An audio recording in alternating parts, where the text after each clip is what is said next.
పిల్లల్ని ఎలా పెంచాలి? చాణక్యుడు అంటాడండి, చిన్నప్పుడు కొన్ని రోజులు, కొన్ని సంవత్సరాలు మనం చక్కగా గారాబం చేసినా పర్వాలేదట.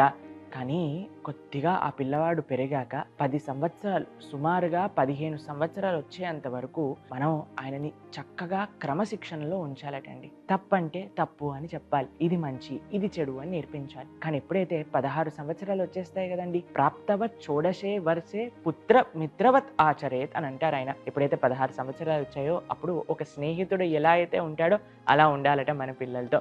మనం చేసే తప్పేంటో తెలుసా అండి? 15 సంవత్సరాలు వచ్చే వరకు కూడా గారాబం చేసేస్తాము. 16 సంవత్సరాలకి మనం ఏం చెప్పినా సరే వాడు వినడు. అప్పుడు మనం దూరం అయిపోతాం అనమాట.